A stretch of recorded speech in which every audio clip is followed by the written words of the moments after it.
Hello fellow Unreal Engine developers. Today I'm going to be showing you how to create these footprints in the desert landscape.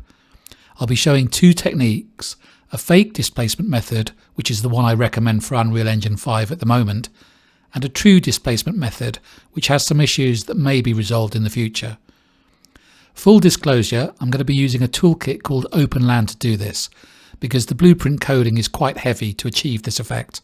The great thing is that the developer has generously made this toolkit free for non-commercial use, and it has a host of useful features which I may show you in future videos. If you do need to use it in a commercial project, the full license is only around £30 and well worth it for the amount of coding effort it would save you. At the end of the video, I'll briefly describe how the blueprint functionality works, so you get some knowledge you can apply in your own projects. Right, after that long intro, let's create those footprints in the sand.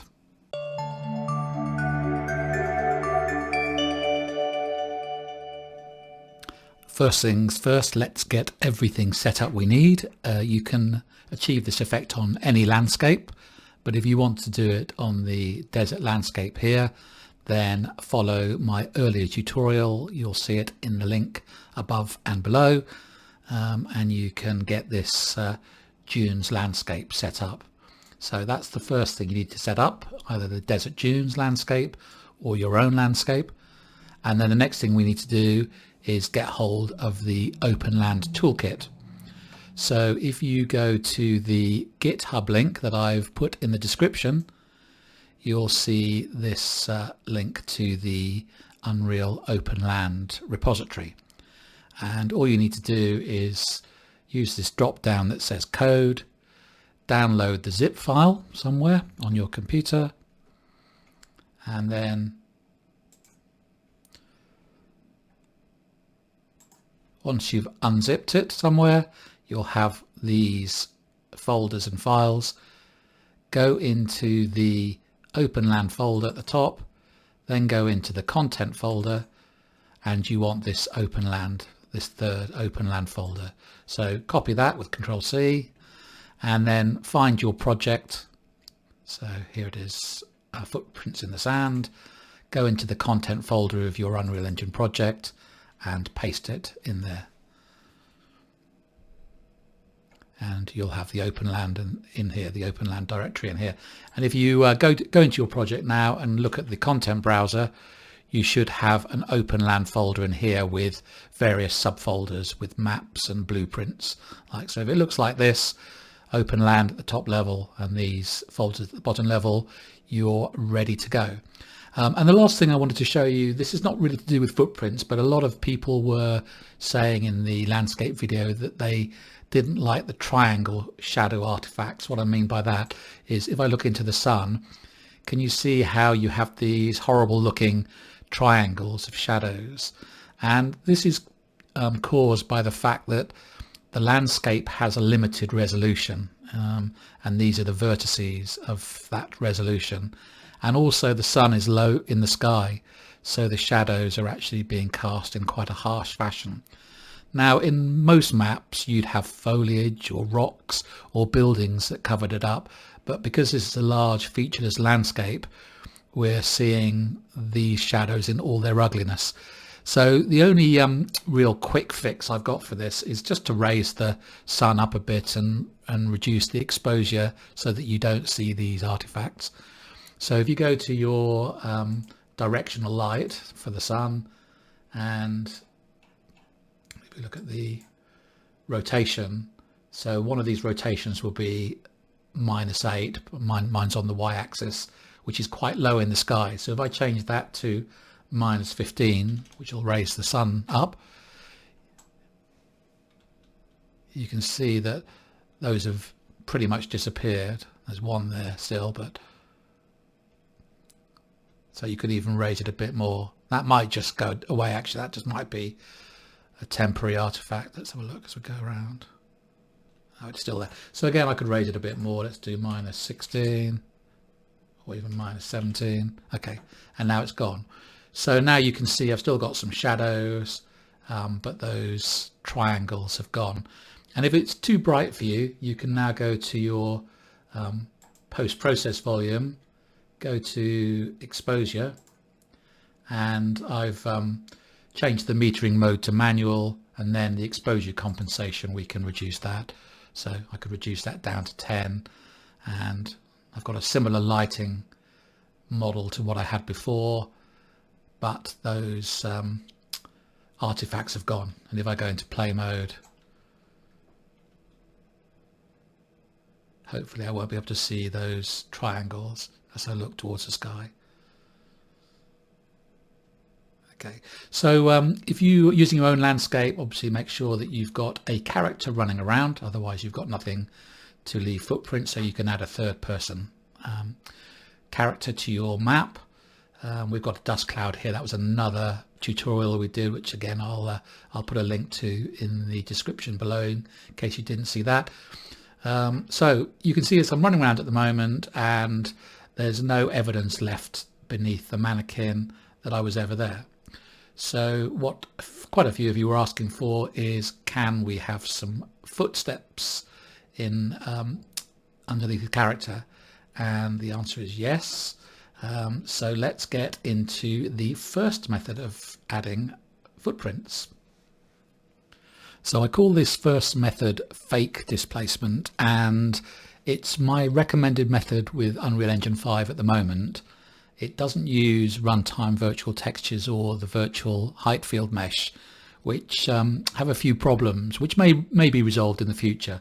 So this method is guaranteed to work at the moment, and is pretty simple to set up as well. So let's start off by putting in the blueprint element which will write the trails in the sand. And if I open up my content browser, in this Openland directory blueprints, you will find a deform folder, and in there's an Openland deform manager.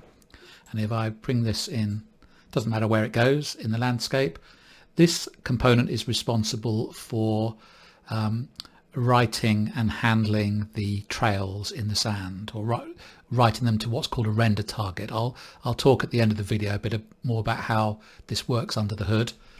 But you can see that we've now got an Openland deform manager, and it's got various parameters. So we'll leave all the defaults at the moment, and again I'll talk about these at the end of the video. I don't really want to get bogged down in the detail at the moment. But for now, make sure that you've got the follow player character ticked on. This is a quick way for it to put a trail underneath your character. So it will project underneath the character that's running around and create a circular trail. So it's a quick way to test out whether this is working. Later on, we'll add it to the actual feet, so you've got footprints. And that's probably all you need to worry about for the moment. We'll come back and look at fading later on. So this writes the trail to a target, but we need something in our material that reads from this render target and applies it to our landscape material. So we've done part one of what we need to do. We now need to read the footprints and put them into the material. So in order to do that, we will go to our landscape, and somewhere within here you'll have your landscape material. It could be your own landscape material, or if you've been following my previous video, you'll have the bright desert sand material instance. So open or browse to find that material instance and open it up. And what I'd like to do is just drag it over to the side of the screen. What I'm going to do is I'm going to pull this in a bit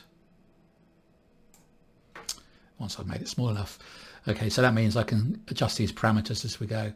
So the first other thing we've got to do, and this is a very important thing, is in the landscape, while you've got your landscape selected, search in the details for dynamic, and you must tick this use dynamic material instance.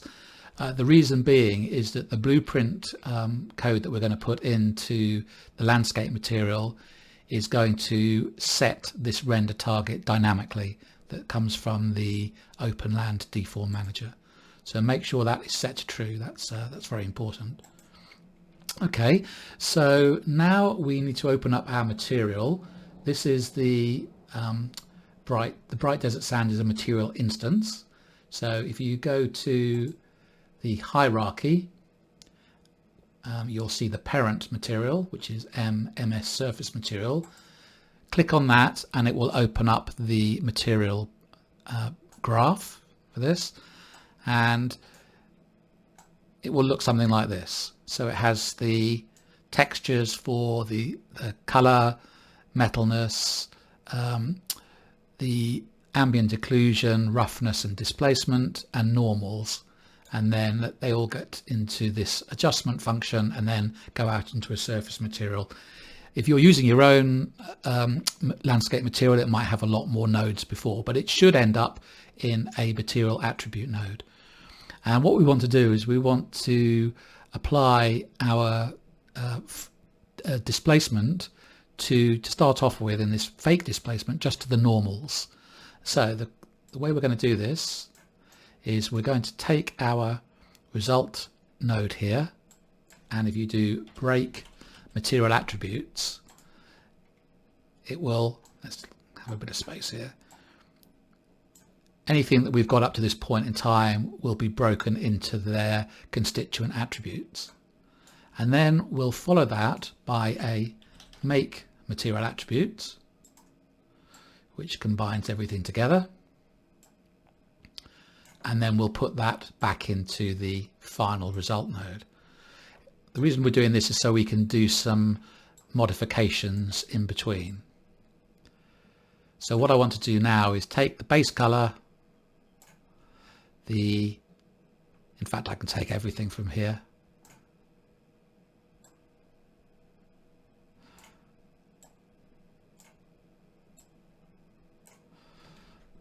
So some things I know I'm not going to use here, so I won't worry about too much.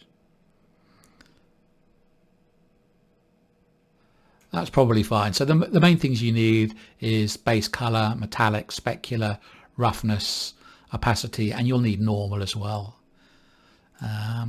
Okay, and just to make sure everything's still working, I would save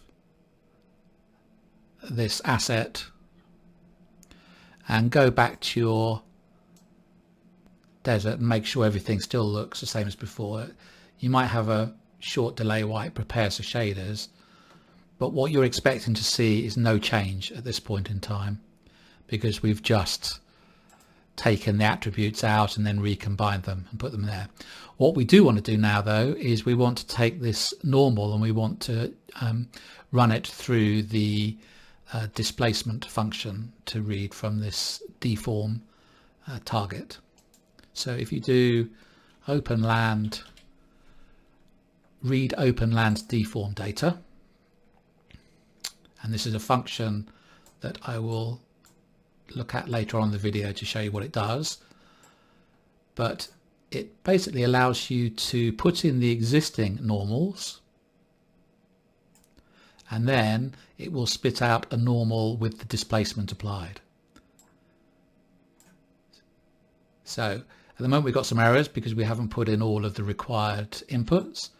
So the other thing it needs is it needs a maximum height for your displacement. So let's create a parameter. So if you press S on your keyboard, and we'll call this parameter displacement height,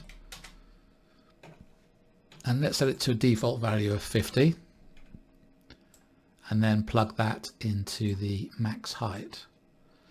Okay, and so that will displace by a maximum the landscape by a maximum of 50, although we're not really doing real displacement, we're just making the normal look different by that displacement. So if you do a save, and hopefully you won't get any errors. Okay, that looks good. Go back to your desert, and now let's go into play mode, and can you see underneath the character there's a circular displacement? As I said, this is a fake displacement. It's just changing the normals to make it look like there's a divot in the ground. There's not really any displacement. If you've got low to the ground, it's flat. But it's quite a powerful illusion, and as I said, it's not using any of the virtual technologies that cause some issues. So this is a good first start, but it's not footsteps, or not footprints I should say. It's just a circle. So what we want to do is we want to expand this to attach this deform component to each foot of the character. So to do that, let's go to the actually we can shut this surface material down now. We've done everything we need to do there. What we'll do now is we'll go back to the Openland Deform Manager component, and you can uncheck the follow player character. We don't want that big circle under the player character for now.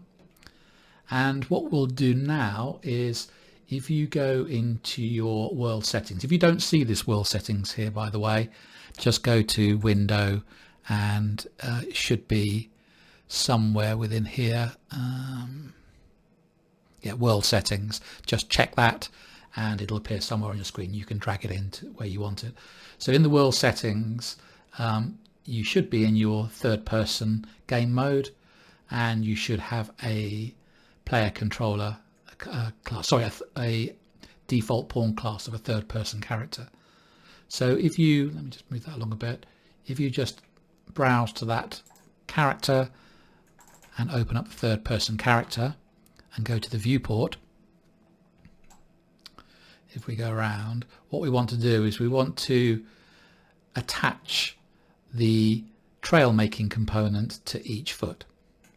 So what you can do is you can add a component, and if you search for, let's see what it's called, yeah, if you search for deform, it's called Openland Deform component. So click on that and actually drag it underneath the mesh, because we want it to be a child of the skeletal mesh. And let's call this first one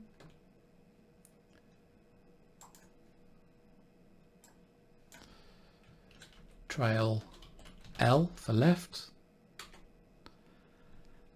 And if you just move around, moving quite quickly here, what we can do is we can move it. You might want to uncheck the snapping here.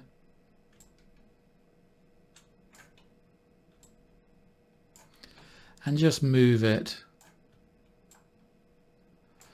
so that it's sort of in the middle of the base of the foot.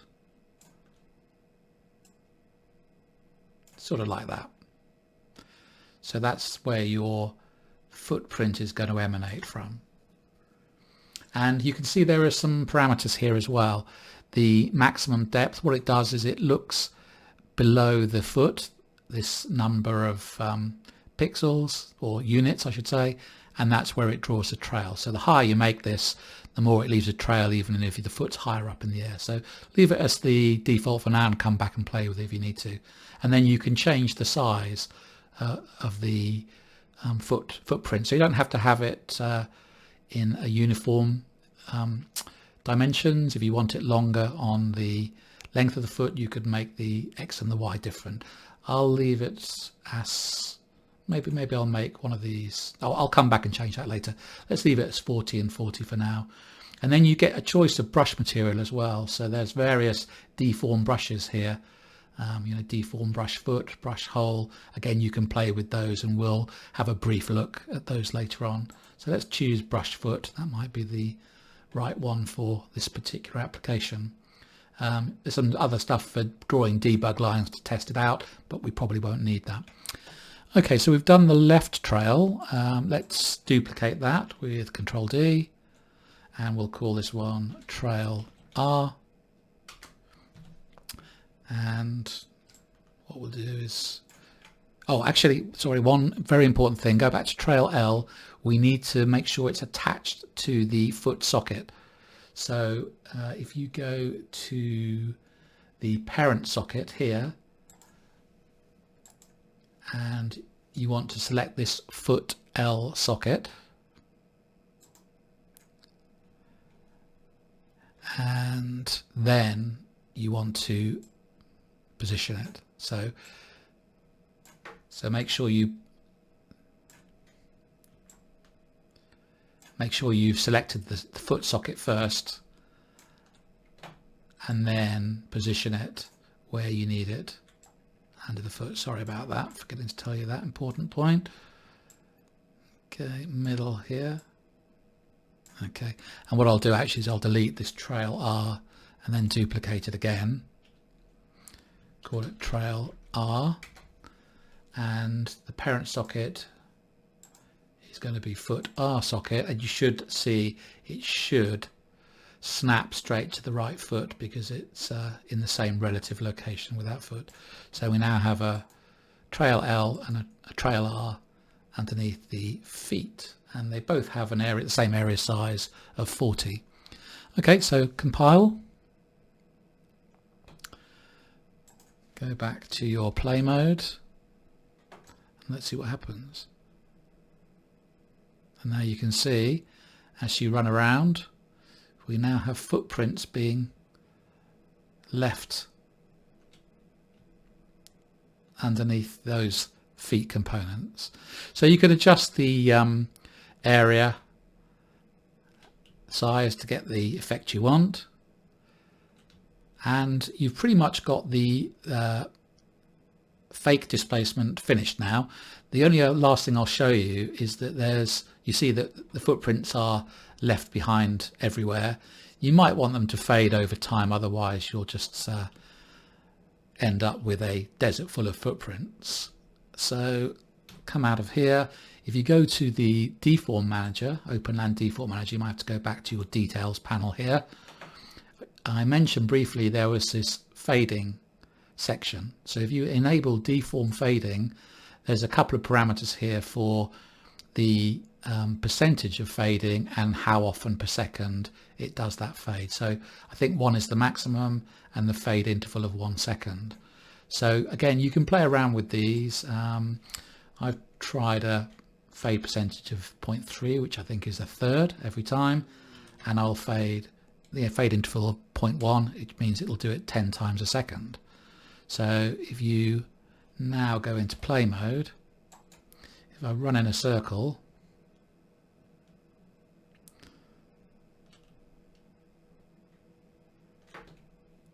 you see by the time I get back to the start, the first footprints are starting to fade away.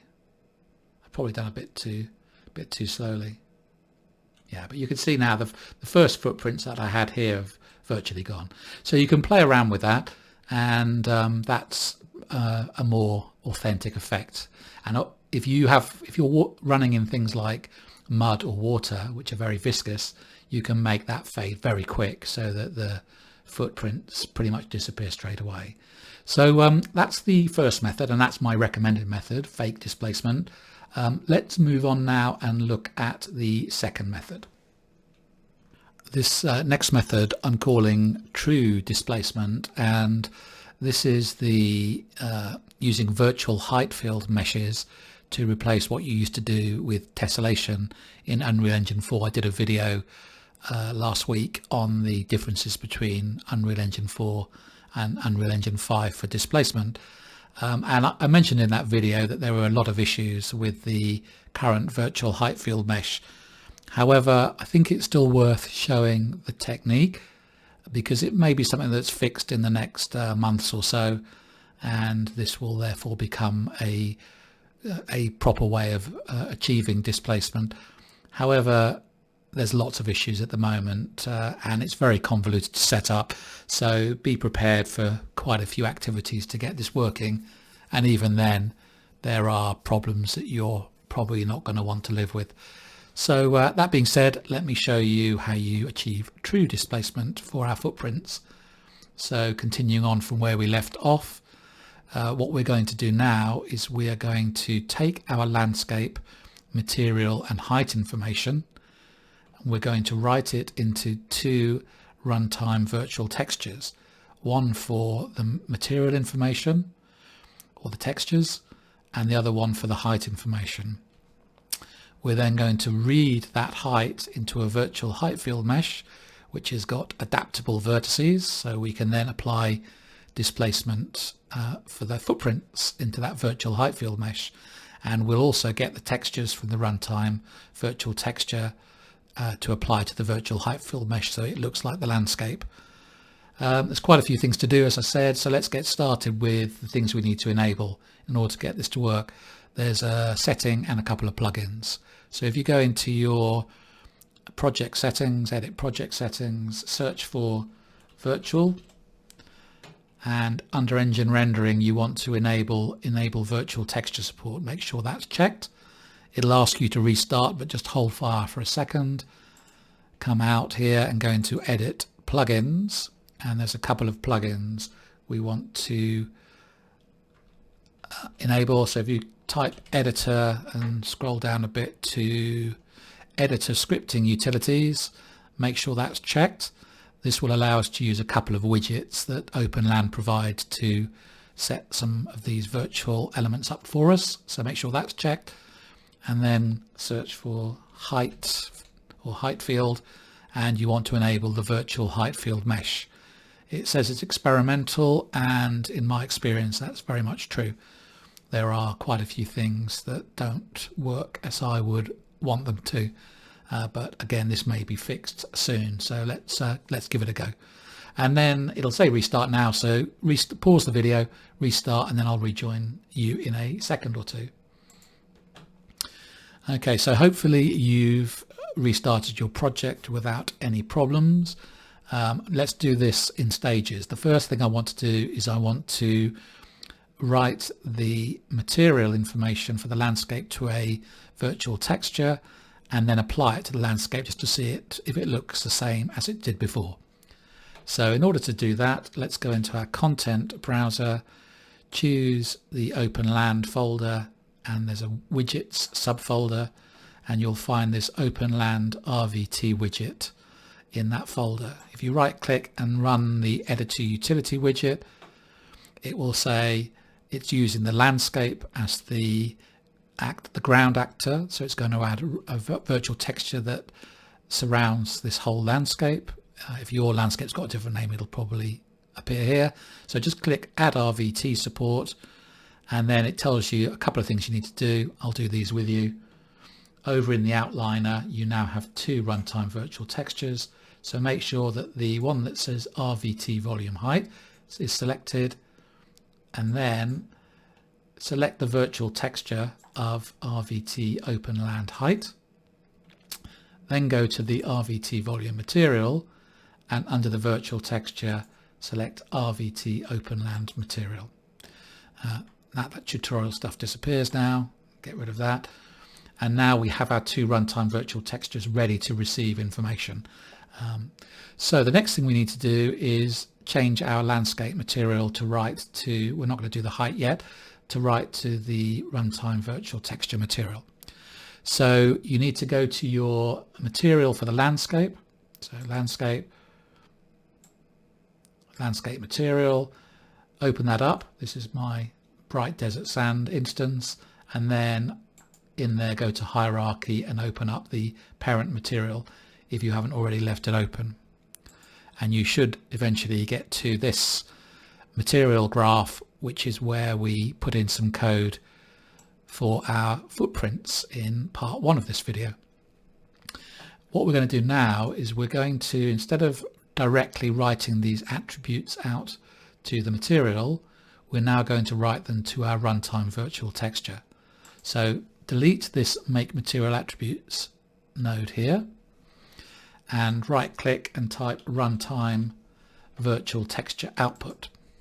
Select that, and so connect everything that you can connect to from here: base color, specular, roughness, and the normal is going to come out of our deform function for the footprint. So take the normal from here and take that out. So what this does is that has now written it to the runtime virtual texture, and what we're going to do now is going to read that runtime virtual texture and plug it into the final output of the landscape material. So in this empty space down here,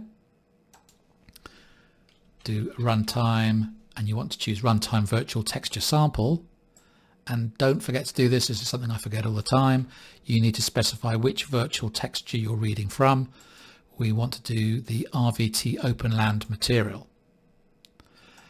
And what we now need to do is we now need to make our material attributes again.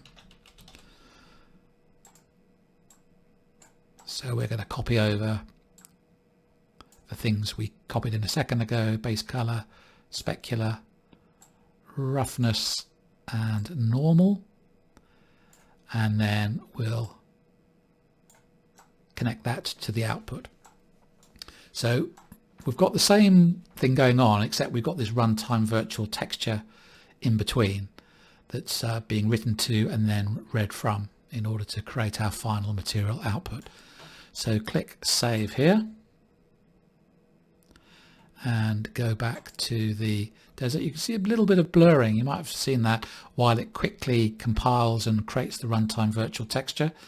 Now, we haven't completed the setup of this because the landscape component here needs to specify which virtual textures it's writing to. We specified which one it's reading from, but we need to specify which one it's writing to. So if you go down to select landscape, select the details, and go down to a section called virtual textures, this has been set up. Actually, this has been set up for us already by the widget. But if you were doing this by hand, you would have to add in the two virtual textures of Openland material and Openland height to write to. So these have already been set up for us. So now when it writes the material information in the landscape material, it's writing it to the Openland height. So if I go into play mode, it looks the same. Even the normal based footprints are there because we were writing those to the texture as well. There might just be some slight blurring of the texture because you can set the resolution of your runtime virtual textures depending on the quality level you want in the final destination platform. And if you want to be sure that it's using the runtime virtual texture, just to test it out, go to the material and just disconnect in where we're sampling this, the runtime virtual texture sample output. Just disconnect, say, the base color. Just press the Alt key to disconnect it and save it. And then if I go into back here, can you see how the texture's gone black because we no longer have the color. So that's showing you that it is coming from the runtime virtual texture. And runtime virtual textures are pretty good. They've been around for a while and used for various things like blending of meshes in the landscape with the actual landscape. So that works pretty well. So let's go back and reconnect the base color. Resave, and we should have our color back. And again, you saw that little blurriness while it quickly rebuilt the runtime virtual texture. Okay, so that's the first part done, and that was pretty successful. What we want to do next is we want to create a virtual height field that will act as a proxy for our landscape. So we're going to make our landscape invisible, and we're going to use height information from the landscape to drive a virtual height field where we can provide more vertices, especially in the foreground, for our footprints to have real displacement. So the next thing we need to add is the virtual height field mesh. So if you go into your Content Explorer, go back to, again, Openland widgets, and you'll find another widget here, Openland HF mesh widget. Right click on it and run it, and if you click on the Add HF Mesh Support button, you can see over in the outliner it's added a virtual height field mesh, and it tells you a couple of things you need to do over here. So what we need to do is select it, go to the top of the details panel, And in the virtual texture that drives this height field, we want to select the RVT volume height. So it's the volume that we need to select. Okay, and the other thing we need to do is we want to switch off rendering the landscape. So go to your landscape component, come down to where the virtual textures are defined, and here where it says draw in main pass, change that to never. What this means is that it won't actually draw the landscape. It'll still be there for collision purposes, but in its place we're going to have the virtual height field mesh. So what will happen now is if we go into play mode, you'll have this weird invisible landscape, and actually you can sort of see the desert way down in the ground because that is the virtual height field mesh. It's just that we haven't generated the height information for it yet. So you get these sort of ghostly footprints that are appearing about 1,000 feet beneath us. So anyway, that at least proves that the height field is there, but we need to get that height information into our runtime virtual texture and then into the virtual height field mesh. So let's come out of play mode, and first of all let's write the height information to this RVT. So go back to your material, your surface material, or whichever material you're using for the landscape, and we need to plug the height into this world height node of the runtime virtual texture. So let's forget about displacement for the time being. Again, let's do this in stages. To get the height in here, right click and type world position. This world position is in 3 dimensions and we only want the height. So drag off here, type mask and choose the component mask and select just the B component. So R, G and B are X, Y and Z axes. So we just want the height, which is the Z axis, and then plug that into the height. And that gives us the height information into our runtime virtual texture. So save. Give it a moment to compile. And I don't know if you notice here, but if you've got the landscape selected, can you see how our runtime virtual textures, you can now see what's being written to them. This one is the material one, so that's the sand material textures, and here is the height information. So this sort of dotty view of black and white is the ups and downs of the dunes. So that's the RVTs being written to. So if we now go to our virtual height field mesh, one thing we can do here is, normally it doesn't show it in the editor, but if you go to actor hidden in editor, yours will be checked at the moment because I've done this tutorial before. I've unchecked it. So if you uncheck actor hidden in editor, it'll actually show it on the screen in the editor. And if we go into play mode, it looks the same. Now here we see one of the first issues with virtual height fields. Looks the same, but there are no shadows. So again, this may be a big problem for you. Our landscape before generated shadows based on where the sun was. Again, if you have lots of meshes on the landscape, so foliage, rocks and buildings, you may not notice this so much. And in fact, my dust cloud is obscuring the problem a bit as well. But I have to say it is working. So the runtime virtual textures are now being projected onto the virtual height field mesh. You get the occasional sort of flickers that are going on, and I'm going to show you later on the parameters that allow you to determine the level of detail, for the number of vertices you see on the actual virtual height field, because that can cause issues as well if you don't get that right. But okay, we've got past stage 2 and that's working okay. I'm also going to let you know that if at this point in time you see some horrible triangulated pixelated shadows on here, it may be to do with lumen and ray tracing. So if you go into your edit project settings, I know I had this problem when I first did this. If you search for lumen first of all, you've got this use hardware ray tracing when available. I found that when I had that on, it just didn't work properly, so I switched that off. And then also if you go into ray tracing, I did unchecked support hardware ray tracing. Again, there are a couple of different tracing methods, detail and global. You can play around with those, and you might have to generate mesh distance fields as well.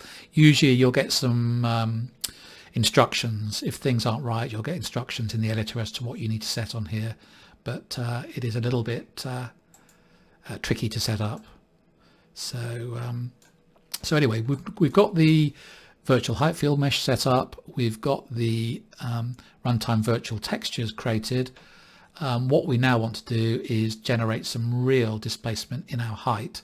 So to do that, if you go back to the surface material here, what we want to do is we want to use the deform function, which allows you to take in an existing world position offset and output the deformed offset. So let's create a little bit more space here. Let's get rid of this mask. I'll tell you why we're doing this. What we're going to do is we're going to feed in the absolute world position into our deform, and then what will come out is the deform, the height plus or minus the displacement of the footstep. So if we take this out here and put it there, that should give us displacement with footprints. So let's see what we get. Do a save. In fact, no, there's something I've missed. I'm not even going to try and test this yet. Remember, the world position offset is in 3 dimensions, so we need to do a mask. So type mask, do component mask, and set it to B for the Z axis. Otherwise I think you'll get some issues, and the output from this is the world height.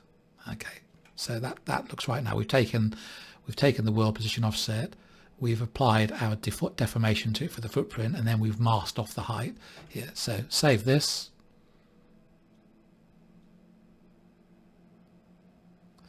Go to our desert, go into play mode, and can you see now we are sunk into the landscape,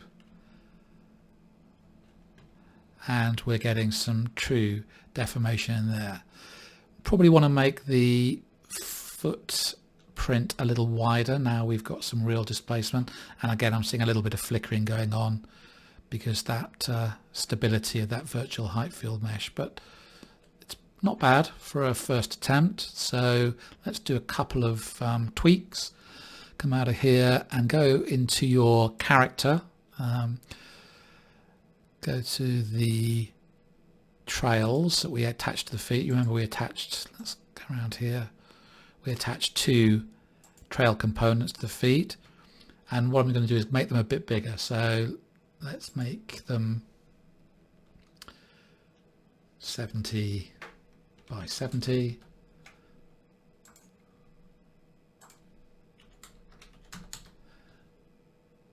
Compile, and let's go into play mode. Okay, that's quite good.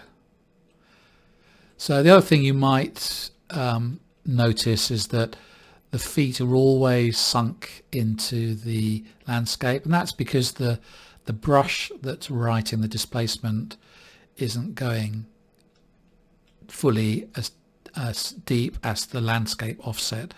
So we could add a parameter for that.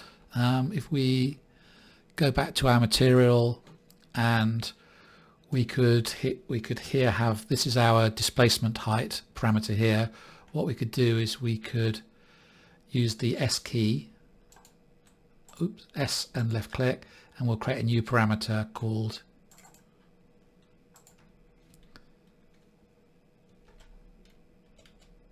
offset height. And what we'll do is we'll just simply add here the offset height to the displacement height before we plug that in. So this just gives us an opportunity to raise or lower the landscape or the virtual height field mesh after we've applied the all the footprint stuff. So let's make that a default. This should be a negative value, so let's make this minus 20, I suppose. We've got 50 here, about half, and save that.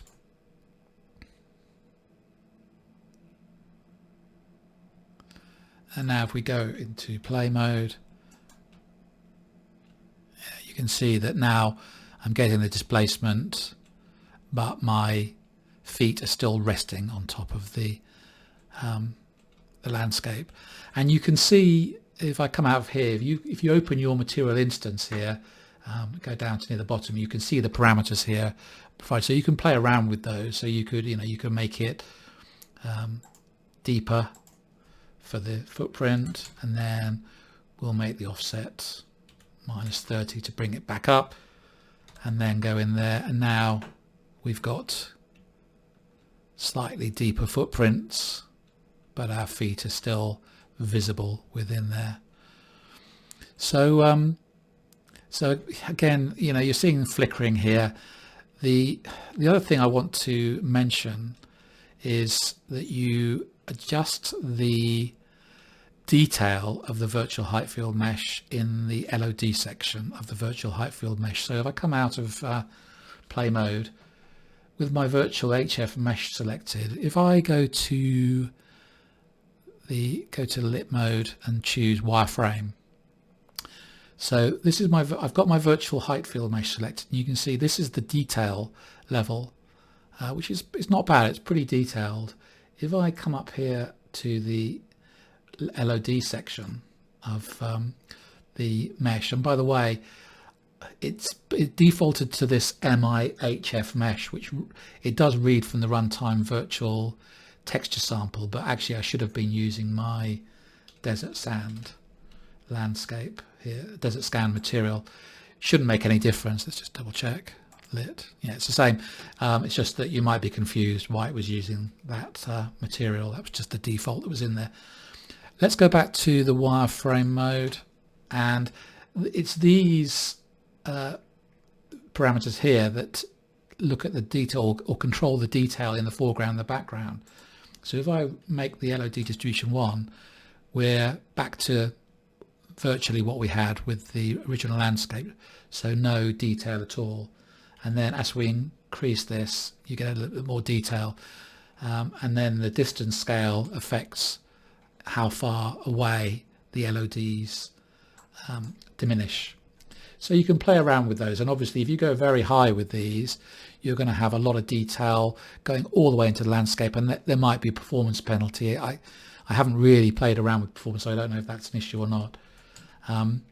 But this affects, the detail you see. Again, this is like you used to do with tessellation, but it's now done with the height field mesh.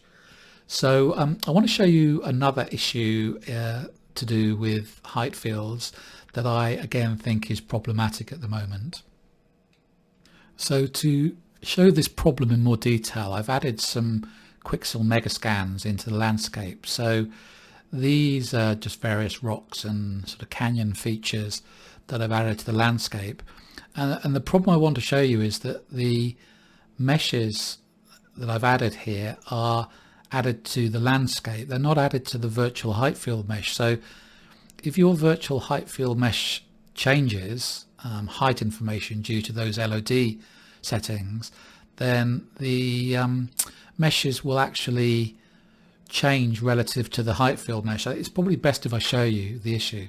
So I've got the virtual height field mesh selected here, and this is the sort of starting point that I had it set at, LOD distribution of 1.7, which is fairly detailed vertices on the mesh. So if I go into play mode And let's just go, so I run towards the camera.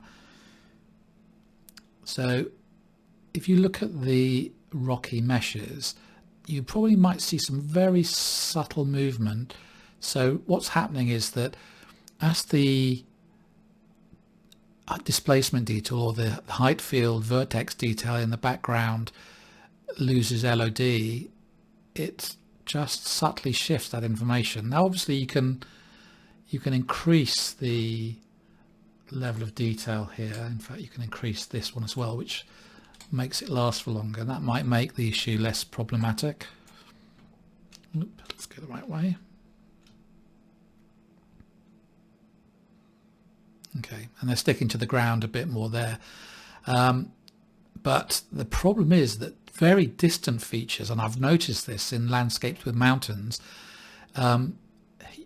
you get the steeper the slope, the more that the error factor in the virtual height field mesh shows itself. So you can actually get mountains that literally pop up and down sort of from half their size to full size, because the vertexes that represent them are just popping in and out of detail. So again, virtual height field meshes have a bit of a problem the more slopey the terrain is. And I'm going to show you the extremes of this here in the foreground. Let's come out again. Let's put this right down to, let's put this down to 1. And I'll make the LOD distribution 1.1, which is quite a few vertices. You can see straight away that it's got almost a stepped effect here. So as I run,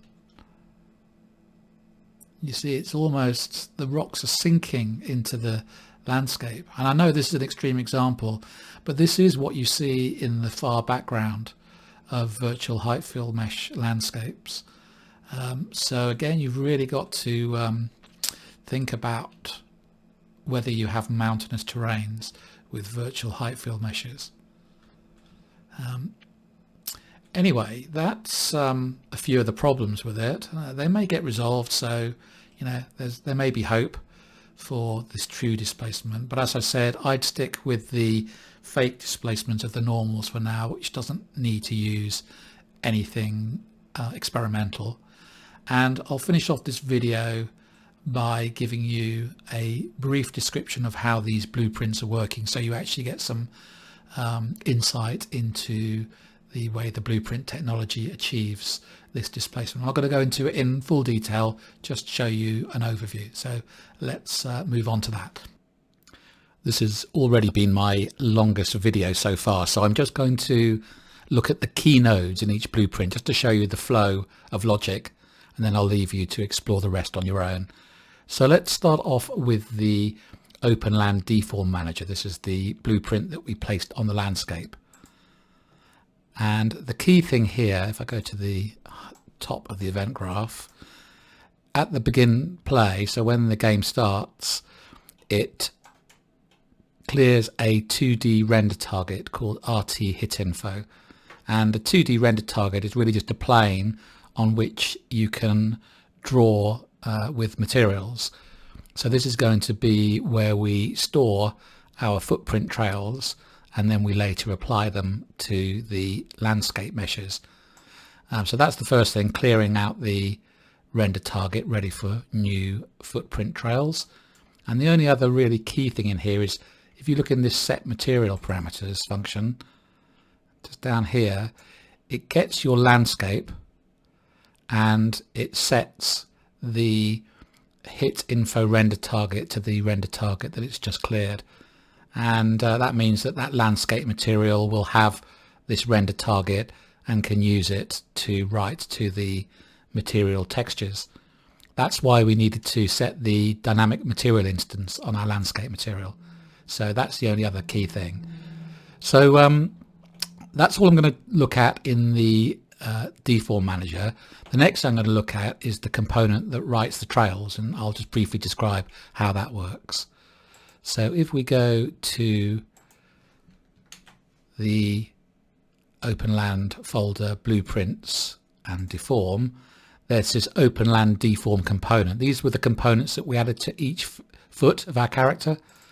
So I open this up, and again there's quite a few things here, but I'll just cover the key things. First thing is at the beginning of the game, it gets that Openland deform manager. That way it can get references to the render target. And then it's got an event tick, which executes every frame. So as this is a visual update, it needs to check every frame where the component is and then write the footprint trail. So let me go through here and go to the next bit of interest. It does a line trace downwards from the component. So we had two components on our feet and we set a depth on each of those components. So effectively what it's doing here is it's tracing or sending a line trace down for this depth to see if it hits any ground underneath. And if we didn't have that depth there, it would leave the footprint even while the feet were in the air, which we don't want. We only want the trail while the feet are on or near the ground, hence the line trace depth. So it does the line trace to see if it hits a landscape underneath. And if it does hit something, it gets the deform manager and it writes data. So this function here is writing the information to the footprint information to our render target. So it passes in the name of the deform manager, the brush that we're going to use for writing to the render target. We get the location of the component. So if I open this up, and again there's a lot in here, but the key thing is that it begins drawing to the render target. It draws the material based on the brush we've got and the positions and the sizes we've been given.